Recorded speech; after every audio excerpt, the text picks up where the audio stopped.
time. You can't let her hurt anyone else. I don't want to die! Lower the gun, AJ.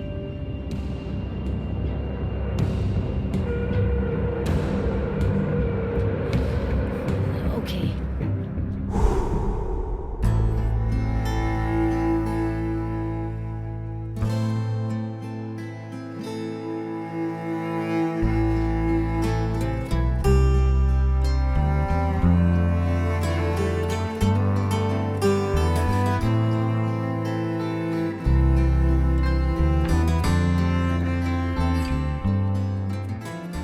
Oh my goodness, the end of that last Telltale episode was bonkers. Unfortunately for me, I think I recorded that on the weekend. I've had to like step back because I've got course at the start of the week, so I haven't been able to finish it. But as you guys know, I planned for Beyond the What anyway, so that's what we had to do. We have got, I think, probably going to be a very beefy Beyond the What. It would not shock me if this was hitting the near enough 1 hour mark. That's how I'm sort of envisioning this going. There are a few questions, there's a lot of self-directed stuff that I want to do too, but it's all in regard to the last episode of the Beyond the What. Now, as you would have seen, I have titled this Beyond the What, Have I Done Right?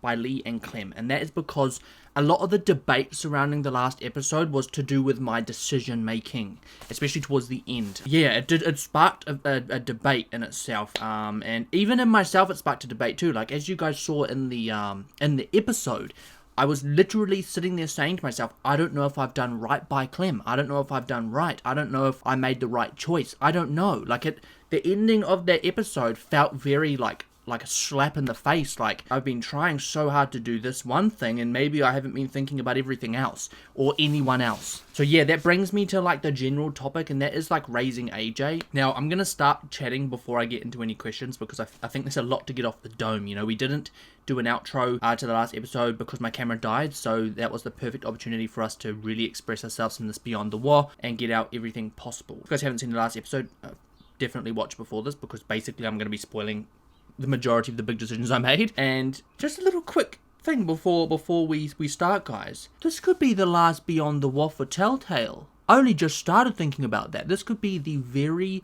last Beyond the War for Telltale. To me, that's, oh my gosh, like, that's kind of a bit mind-boggling, you know. I don't know if it will be. I'm sure there will be more, but this could be, very well could be the very last, like, theorizing Beyond the War. This could be the last Beyond the War that I contemplate things, or I'm sure that there will be stuff left for interpretation toward the end, because obviously not everyone's gonna die. As much as I'm sure that some stories have a plotline like that, the vast majority have some kind of open-ended ending, so you're left to think about what's next, which obviously I do hate that in a sense, because I'm like, I don't want to think about it, I want to know. A lot of that season to me felt like reminiscent of Lee with Clementine, and if you guys remember back playing season 1, everything you did was to protect Clem. You're playing as Lee, right? I think that's the whole point. This is supposed to be semi-parallel, but like we're doing it at the back end of our experience in this kind of world. So I guess you can draw a lot of conclusions from that, right? You can compare a lot of the decisions we made, and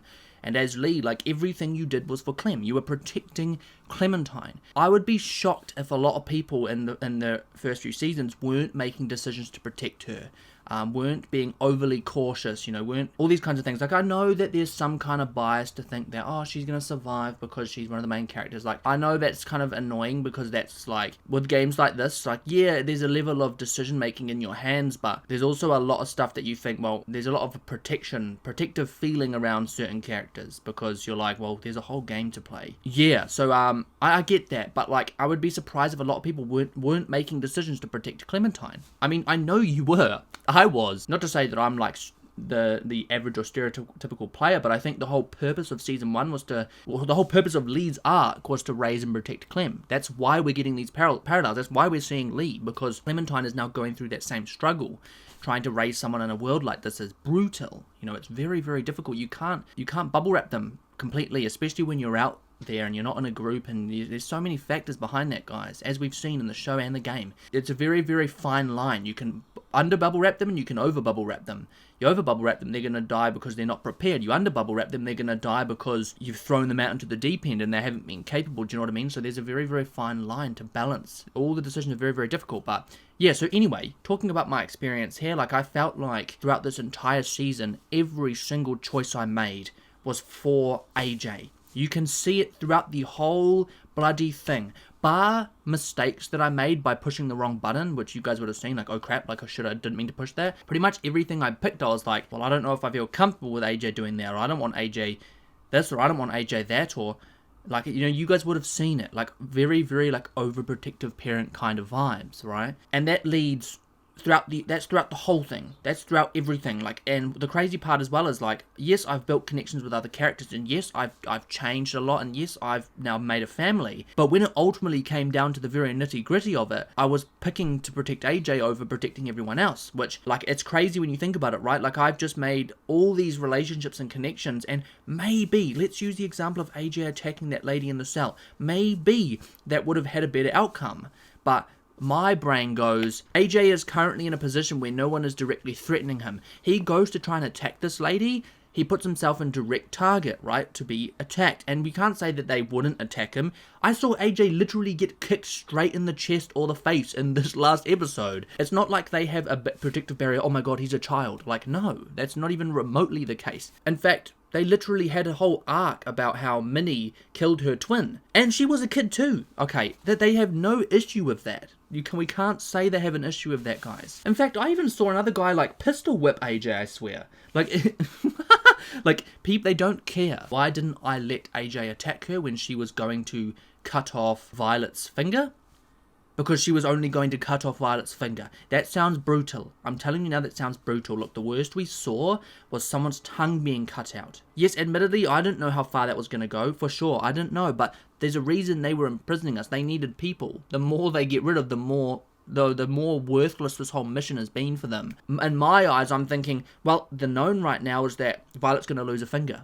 And it sucks to say it, but in that situation, I'm going to pick to protect AJ and deal with those consequences. Because for all I know, if Violet wasn't losing a finger, it was going to be AJ losing a finger. Do you know what I mean? So in that moment, I'm protecting AJ from causing the greater... How do I describe this? They'd already made their mind up that they were going to punish someone. I don't know what the other playthrough looked like. Look, AJ could have jumped on her, caused an issue, and then they didn't cut her hand off or finger off. I don't know. I think before you know that, well, you guys obviously already know the answer, so you guys can make judgments of what the better decision was, but prior to knowing what the better decision was, you guys didn't know, which is the position I'm in right now. To say, oh, you made the wrong decision, I just think is, I don't know, I just disagree. I completely and utterly disagree. If you're playing to protect AJ, you would not have let him do that, period. If you're playing in a more generalized sense to protect everyone and to fight these people, I guess, then you maybe would pick the opposite. I don't know how you guys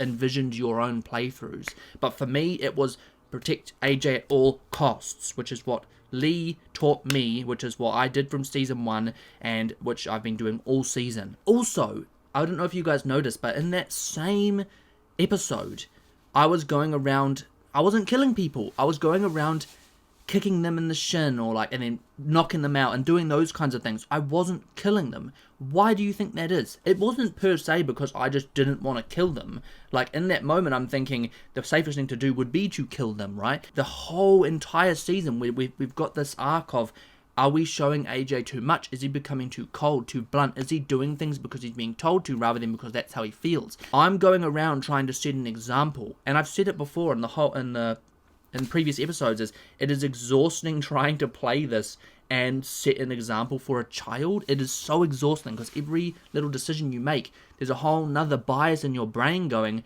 what would AJ be seeing? What would he be thinking? What would he be feeling? What would he be learning? He's a sponge. I keep saying he's a bloody sponge. So I went through the whole episode trying to protect him, and that did not change. I don't regret my decision there in terms of letting him attack that, not letting him attack that lady. I don't regret it because, yeah, I understand that someone's lost a finger, pretty big consequence, I know, but I just feel like that could have been a whole lot worse. Do you know what I mean? It could have been a whole lot worse. I don't regret it. And at the end of the day, I feel like I'm still trying to teach AJ some self-control and restraint. Like, the brother literally was pulling pistol signs at their leader. That's scary, bruh. He was antagonizing her. If he wasn't a child, he'd probably have been killed. But it was a badass. I was trying to protect the badass. I think one of the most crucial things in this world is learning to picking your fights and learning when your opportunity is, because a lot can go wrong from picking the wrong time or wrong place, right? Bloody hell, like look back a few episodes, or was it the one before? I can't remember. As soon as Lily rocked up to the school, I just shot her. Didn't even consider the fact that everyone else would open fire. Like, I picked the wrong point. And that decision there shaped a lot after that as well, guys, by the way. That one decision and one mistake of letting my anger and frustration just out changed a lot, because she got under my skin. She did. And I wanted to extinguish the threat, but it's not like other situations where you kill the leader and the others don't start fighting. Like, and I said this throughout the whole thing, they have a thing they're fighting for. Admittedly, I disagree with the whole practice of what they're doing, but they have a thing they're fighting for. And one of my biggest sort of revelations in that last episode was I understand why they're doing it. Not that I agree with it, I can understand it. At the end of the day, a lot of them are doing what they're doing to protect a family and a home that we haven't seen yet. We haven't been exposed to yet, and they have been misled by someone who believes that the only way is to capture and what would you call that, draft people? I don't know, to fight their war, which is the part I don't agree with. But if you're looking at why they're doing it, there's a there's a bit of sympathy there. And as you guys would have seen, there's a reason that I spared, I didn't let him turn. What was his name again? Abel. There's a reason I didn't let him turn, because I felt what he was saying. They have people, they have homes, and that they care about, and then this is them trying to save those places. They're desperate. So I don't know why I went onto that tangent, but anyway. Alright, guys. So that's the first real thing I wanted to get out, that my intentions, because I know a lot of people were sort of like, oh my god, like this guy's making some errors. I was doing what I thought was best for AJ. That was the primary intention. Not about me, not about Violet, not about anyone else. I'm doing what's best for AJ. Anyway, that'll bring me to all these other stuff, which we will continue this conversation, but we've got some prompts. There's one very big prompt regarding Lily, which we will get to toward the end, because I know that a lot of people were asking that question. Anyway, let's find these questions, eh? Some of these questions will divert a bit, so bear with me, guys, if you were invested in what I was just saying. I'm invested in it too. Like I said, this is going to be a chunky Beyond the Wall, because there's a lot of thoughts to get out. And I do believe there will be another Beyond the Wall at the end of the series. I don't know if it'll cover a lot of the same stuff, because I presume there's some kind of resolution. I hope so. What is the biggest difference you've noticed with the game's character interactions compared to the show? And how do you resonate with both in comparison to each other? Yeah. I think I spoke about this in one of the more recent Telltales or Beyond the Walls. I wasn't sure. But when I first started the game, I think I remember saying to someone, I don't remember who it was, but I remember saying, I don't know if I'm going to be able to get used to the graphics. I don't know if I'm going to be able to get used to the art style and how it's played. And they're like, not characters, they're all animated. I remember saying, like, I said all those things. I'm not going to shy away from it. I said those things. That has to be probably one of the biggest wrong opinions I've had. And it's not say wrong per se, but it's changed my mind. I will be honest. The last couple weeks, months, I've wanted to play this game more than watching the show. I've felt highly resonated to the characters, and I will let me say this. I think if this was just a show that you weren't playing, if you were just watching the story, maybe there would be a big difference. Maybe I wouldn't be as connected. I don't know. Maybe. Because I do feel like it's easier to connect with characters that look like us, like actual live action stuff, which is generally what I prefer. Hands up. I prefer that kind of stuff. But I think one of the most clever things about all of this is the fact that it is a game that you make decisions on. So you're not just watching a show. You are a part of a show. For all intents and purposes, I was Clementine. I was Lee. I am still Clementine. All of that is my decisions, right? There's a lot, obviously, that they've put in, which is different to how I'd be, but a lot of her way her character has developed is my Clementine. And I've said this before, guys, the way you played, the way I played, the way Bob plays, it's all very different. And we used to have these debates all the time with Kenny. All the time with Kenny. People would be like, oh my god, bruh, this playthrough of Kenny, he's so, like, unlikable. That's because it was my Kenny. It was all formulated around my decisions and my reactions to him and how we bounced off my personality. Come all of us finishing this game, we will all have very different views of what the game was, right? There will be lots of similarities, but a lot of the characters, a lot of the decisions, a lot of all of it, we will all have very different. That's, I guess, one drawback of it is I can't relate to your guys' playthroughs very much. Like, this is... I know there are literal, complete and utter alternate endings, so So it all changes, right? But because you play as a character, and because I'm literally Clem, there is an emotional difference to the show. And I would even argue this. The fact that you are playing as them, maybe even in some sense or some scenarios, makes the feelings more intense. I don't know if I want to say that, because I think a lot of it is mitigated by the fact that the show is live action and they are real people and it's much longer, and you know, it's very hard to compare them. They've got very, very different makeups, but the fact that you are making decisions and a lot of it is based on you makes this a very emotional game to play. More emotional than I thought. It makes you incredibly invested as well, you know. And so to answer your question, I think the biggest differences are that there's too many differences. So if this was a whole entire series about Clementine live action, would I feel the same? Once again, I don't know. I don't know how to answer. I think I take things quite personally on the game, because it's like against you and your decisions, and that is why the debates get so spicy as well, by the way, with commenters. People will question my decisions, or like they will disagree, and it's like, that is a direct decision I'm making. That is coming from inside, some way, shape or form. It's a manifestation of how I am, how I feel, how I respond, my reaction times. A bunch of different factors go into this one glass, guys. And when people like judge that, it hits. It does. You want to defend your decisions, of course you do. It's a bit different to defending your opinions, because this is like you're defending your decisions. So yeah, the stakes are very high. Let's answer it that way. And I love it. I was incredibly wrong in the sense that I wouldn't feel attached to it, because I am right now. The only thing I will say, which is a little bit gutting, is that this season did throw a lot of stuff around. So no more Richmond, no more none of that. A lot of unanswered questions and brand new characters. So I think that it probably would have been a more emotional finale if we did somehow continue the story of before, but we haven't. So, but anyway, it's still great. Don't get me wrong. I love it. What's running through your mind? A lot. Everything that I'm saying right now is running through my mind at hundreds of miles an hour, and I'm struggling to remember what I've said and what I need to say. I don't know how clean this Beyond the Wall is going to be. I presume it's going to be very messy, so... But I'm so messy. What are your thoughts about Violet and her relationship with Clementine? I'm going to be, honest with you, significantly better than Gabe. One of my biggest issues with the previous season was that I didn't relate to the whole relationship thing with Gabe and Clem, and that they were trying to push that they would have worked. I never really related to him, and if anything, he irritated me, and he felt so stark different to Clementine. I couldn't get behind it. Now coming into this new season, Clementine's a bit older, which I think is one of the bigger factors. She's a bit older, and she's not, you know what I mean? She's late teen now, right? She's an adult looking after a child, and a lot of her personality is developed, and I've learned a lot about her and everything. And as soon as we met Violet, I obviously got very, very abrasive vibes. She was not very open to new people, but obviously she opens and she gets comfortable with us, and you get to learn more about her personality. She is a very strong character. She's been through a lot, and I think I see a lot of similarities with her and Clem, and I think that relationship itself is so much more likable than the one that we were potentially getting. They're just both very strong characters, and they fight for what they believe in, and she, I don't know, it all just felt right. I don't know how to answer it. It just felt good. Do you know what I mean? Is that what I could say? It felt good. I don't know. So yeah, I'm happy with it. I like it. I think it's brilliant. So much more than I know the other option that they were trying to push was Lewis. I see this way more than. I don't think I ever really got the vibe with Lewis. But then again, that'll change for all of us, for all of you. For any of you guys playing, and your Clementine is based on you. So there will be a more likable option based on your...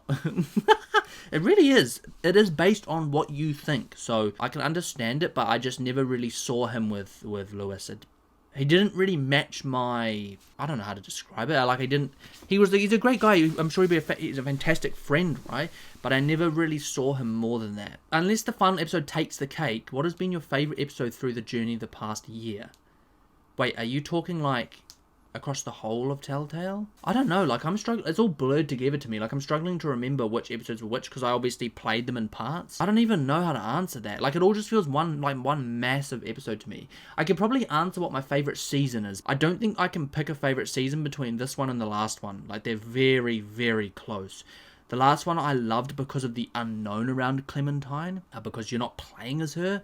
This one I love because of it's like the bow at the tying up the story. Do you know what I mean? Like, we get to see who she really is and the whole manifestation of it, and learning about AJ is one of the crazy unknowns as well, guys. What we have created is a fantastic plot line. Do you know what I mean?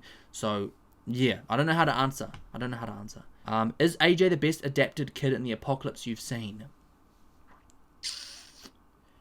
I don't really know, because you could argue Clem, right? I don't know how to describe it. His story is really good, and the whole idea about, like, how is he evolving from square one? This is all he's ever known, is a fantastic plot. Like, we haven't really had that before. Have we had that before?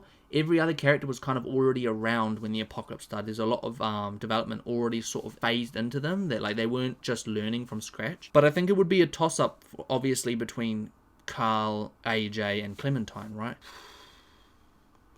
Oh, it's really, really hard to answer, because AJ is almost on a different level in the sense that he's done it from the start, so it's all the unknown for us. It's all a bit of a mystery.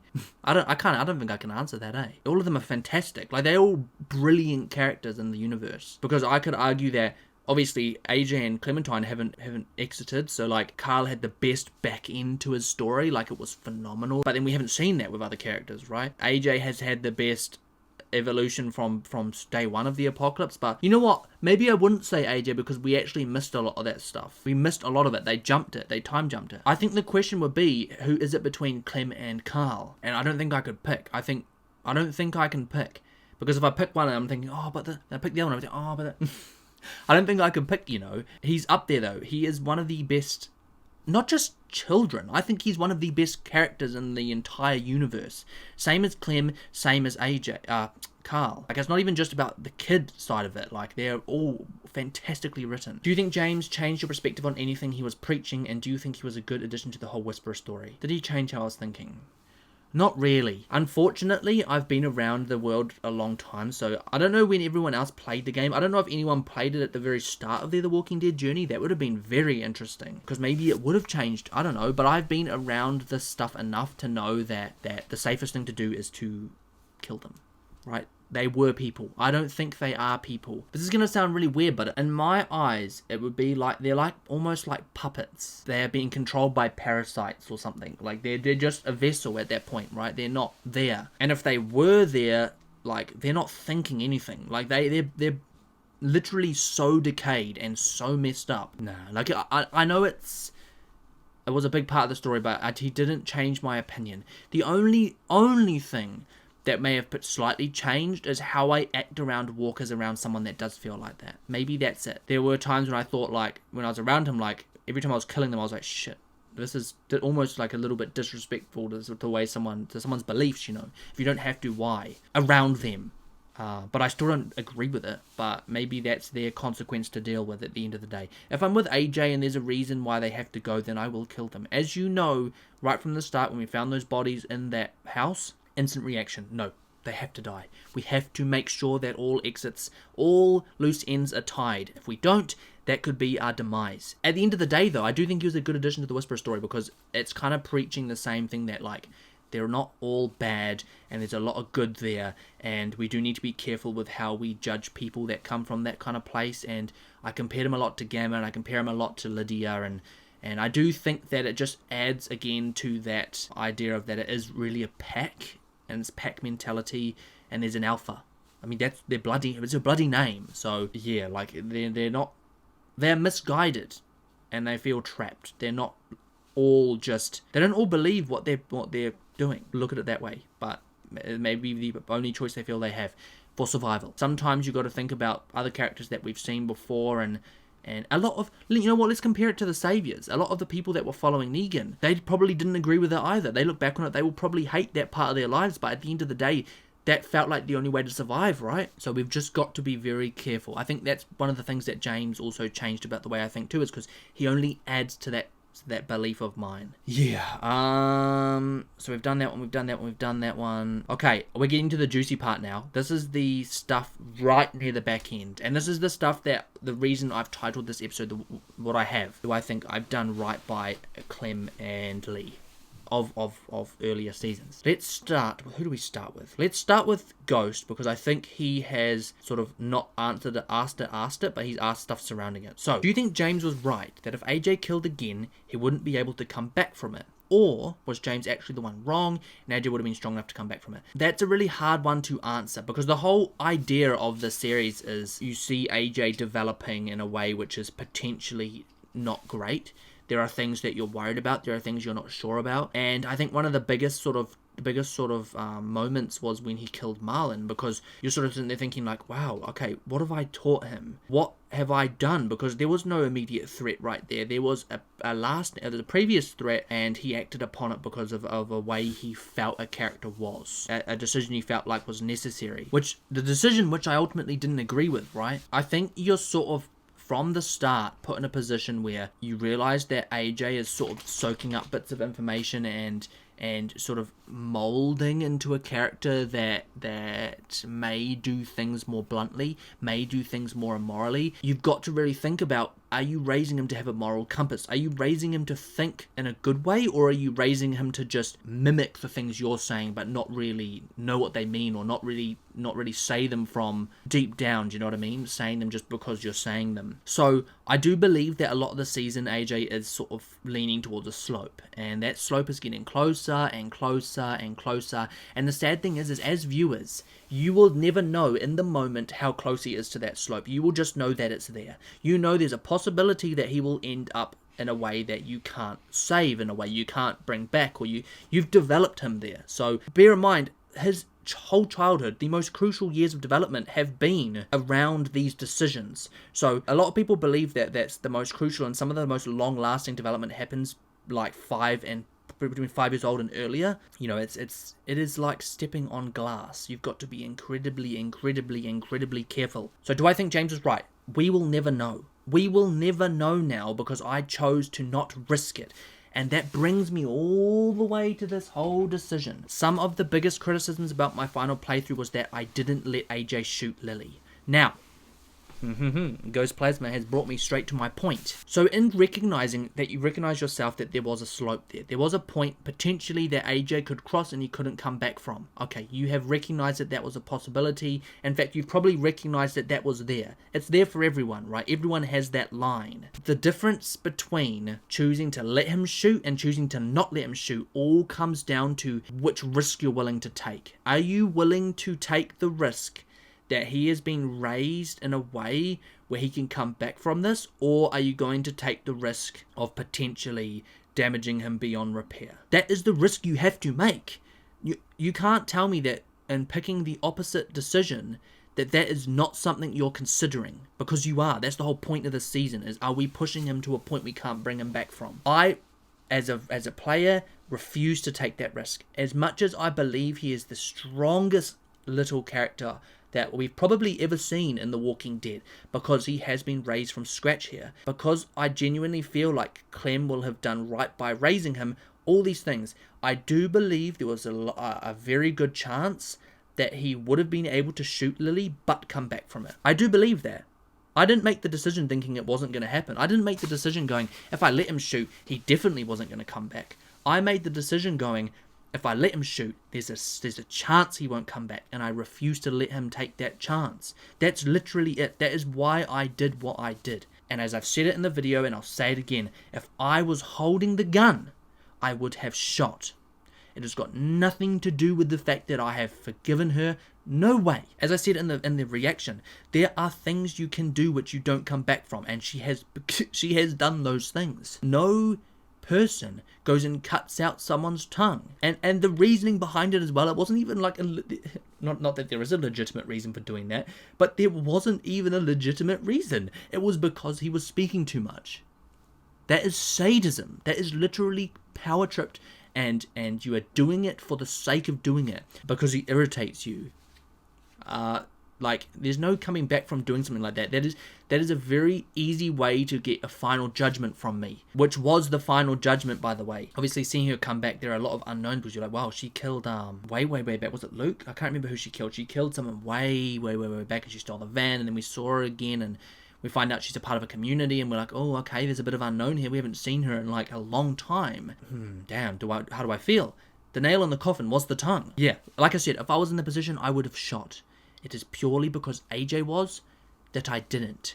I did not risk it. I refused to risk it because I know the slope is there. I just don't know how close it is. It is what it is. Like people can disagree all they want, and I'm sure people will. I know people will disagree. Literally, the difference between myself and other people making that choice is you guys had faith that he wouldn't, but didn't know for sure. So every one of you took a risk. I didn't. I took a different risk. I took the risk that keeping Lily alive wouldn't have consequences, and it has, right? But I'm still standing firmly by my decision. What I did was right by AJ and by Lee. So I'm telling you now, the reason I labeled this episode the way I did is because I feel deep down in my heart and in my feelings, I made the right decision to protect AJ. That is just my Clementine. That is my Lee. That is me. And people, like, look, it's fine to disagree with it. The whole point of this game is so that we can all have very different playthroughs. And that, I think, is the most brilliant aspect about it. Because it brings on Beyond the Walls like this, which has already hit 45 minutes. Probably cut down to like 30-something now.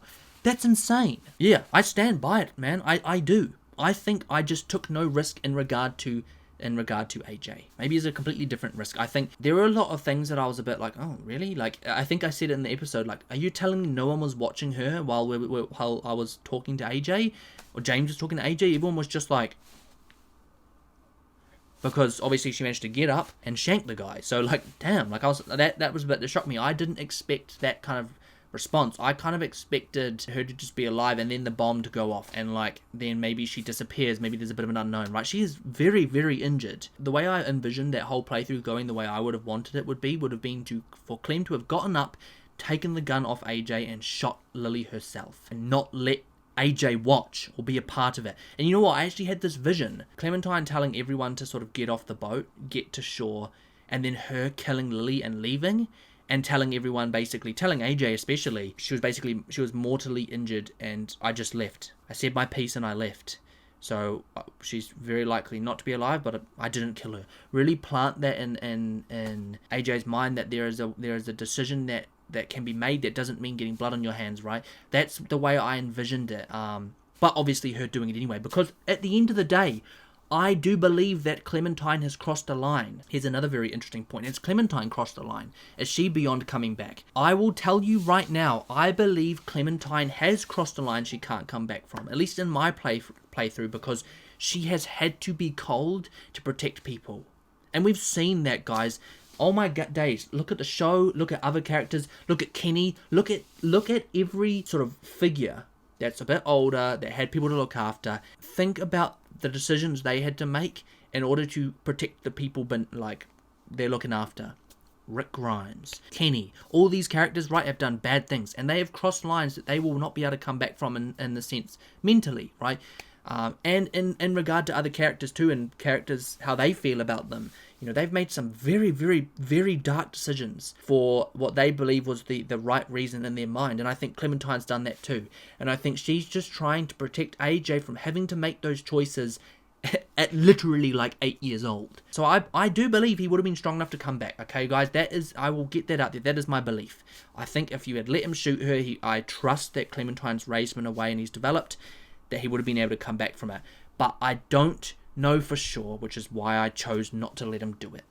There's my answer. I don't know if I've answered that. I'm sure I have. Do you agree that cutting off Lewis's tongue not only robbed him of his speech, but his personality as well? That it was the worst possible punishment Delta could have inflicted upon him? I mean, the worst punishment would have probably been death, but I think in the immediate, this is it's dark stuff, man. Like I said, there's no way that they can come back. Lily especially can come back from doing that, because she literally cut it out because he was a chatterbox. That's the reason. When you look at it like that, you just think about how disgusting that decision is. And yes, I do believe that it has robbed him of a very, very big part of who he was, and that was his voice. That he was so confident in speaking, and he was a joker, and he was all these different things, and he will never be able to be that same way again. Do I think it's robbed him of all his personality? No. Like, I think in the immediate it will look pretty dire, but, you know, we've got characters that know Sign that have got fantastic personalities. Like, it is a brutal way to punish someone in the immediate. It'll probably make him want to not be alive. That, at the end of the day, that is the most brutal of punishments. It's disgusting. But, like, we will do our very best as a family now to make sure that he finds reason to live again, because I know there will be a very tough period for him. It's disgusting, which, like I said before, it made my mind up about Lily on the spot. With James gone, what are your final thoughts about him? He's a very good representation of like I said, of characters that are misled, and then he tried to do better, and he did do better. Now, he was a good addition. I don't know how emotionally attached to him I felt. Like, at the end of the day, like, him dying didn't really like make me feel emotional more than shocked. I think he taught Clem some valuable things, so I'm very appreciative of the fact that he has been a part of this journey. Do you regret not letting AJ kill Lily? No. I think I've said all that, guys. I don't regret it. Not a chance, because I think I did the best decision for AJ, to protect AJ, and I think that I did the best by Lee's memory in doing that for my playthrough. Please, no one take offense with what I'm saying, because I know that this, like I said at the very, very start of this, someone asked me how I feel about this and compared to the show. Please don't feel offended if my opinion differs to yours drastically, because at the end of the day, they are opinions, right? And like I said, it feels quite raw when people argue with your decisions more than your opinions. So, and I know a lot of you made these choices, and at the end of the day, I know everyone has justifiable reasons to make those choices. And I don't think there's a wrong in this situation. I think Joey actually said it in the Discord there. There isn't really a wrong, because all these decisions are like manifestations of us. You couldn't argue that one was more right than the other in the moment, because obviously we didn't have hindsight. We didn't know the outcome of the alternative scenario when playing. Let's look at the decision rather than the outcome. The decision of doing it was a right decision, and you could argue that for both sides. But I don't regret my choice, and I who knows, maybe I haven't played the last episode, so maybe I will. I guess we could wrap this up by sort of saying, like, throughout my journey, throughout all of our journeys in playing Telltale, there have been decisions that we regret, and I would be shocked if someone went through this entire thing without a decision they regret. And you know what? If you did, it's luck. It is luck, because you don't know. You do not know the right choice in the moment. Anything could, like, obviously, there are some dumb decisions you can make. Like, you can make some stupid decisions in this game. Like, I've made a couple, and they've usually, the dumb ones result in you dying and having to respawn. There will be decisions we regret, and there are some big ones I've made. And you know what? One of the biggest ones, I think, decisions that I wish could be different was regarding Kenny, and that is because in the moment, once again, I felt like it was the right decision, and I will argue that to you guys, like I have argued that to you guys so many times. The outcome is what you have to live with at the end of the day, right? And if you could go back, you could change it, and if you could, maybe you would, I don't know. But if I changed it, then I don't know the other consequences. There could be others, and I know that you guys have alternate endings and stuff, so a lot of you guys will like be able to go, oh shit, that was the best choice. But in my eyes, without looking at those alternate endings, because that is a little bit like, not cheating, but to make your mind up on a decision after seeing those is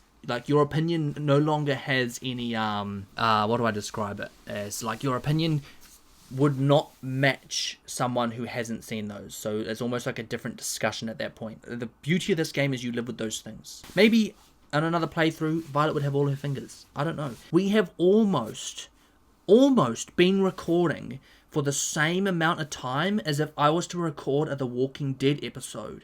An entire episode. And that is just one Beyond the Wall, based on one episode of Telltale. That's why I love it, man. Like, this, it gives me a platform to talk and respond to questions, which a lot of people were upset when I left the comments because of spoilers and trolls and stuff like that. I thought reasonably upset. Like, I wanted to be in the comments.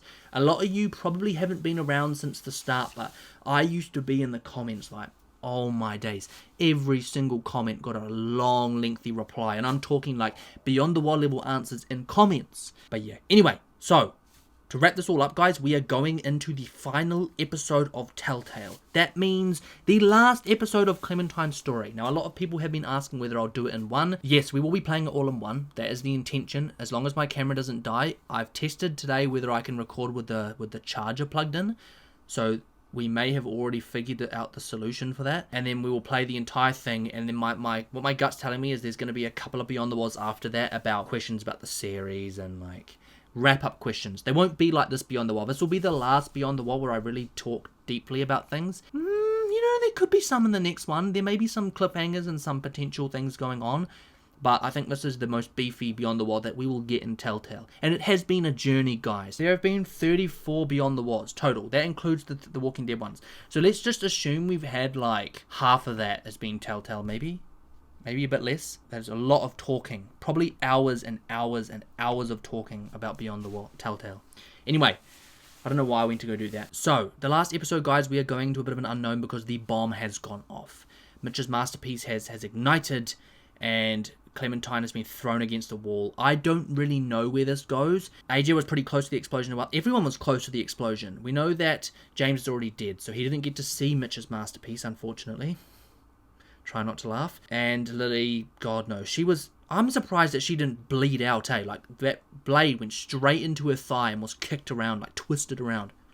Ugh. Some people were still down on deck, too. That's an unknown as well. Hopefully the bomb isn't big enough to, like, blow up a big chunk of the ship, more just, like, blow a hole in it so that it starts sinking or something and we can get off this boat. But I presume that the big ending is going to be she's still alive somehow and we're going to get to shore, and we're not going to get to the place they were going, that's for sure. That's one of the things I'm gutted about, actually. We're not going to get any kind of understanding about that initial stuff. But yeah, the unknown is who survived, how do we continue to survive and get everyone safe back home for a happy ending, because I am refusing to not have one.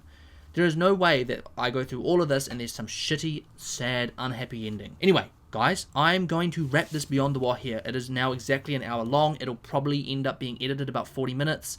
So, big one. If you guys enjoyed it ever, don't forget to smash the like button and subscribe to the channel for new content every single week. Don't forget to follow the Discord, guys. If you're not a member and you want early access to videos, they come out a couple days earlier than full releases usually, then don't forget to become a member, guys. It's relatively cheap for what it is, I think. I was going to say if I don't see you again, but I know I will. We've still got some stuff left to do. The story has not ended yet, Daniel. Gosh. Stop getting emotional and saying goodbye, man. Bruh. But yeah, guys, that's all from me. As ever, it's been your boy Dan. Thanks for watching, and I'll catch you in the next one.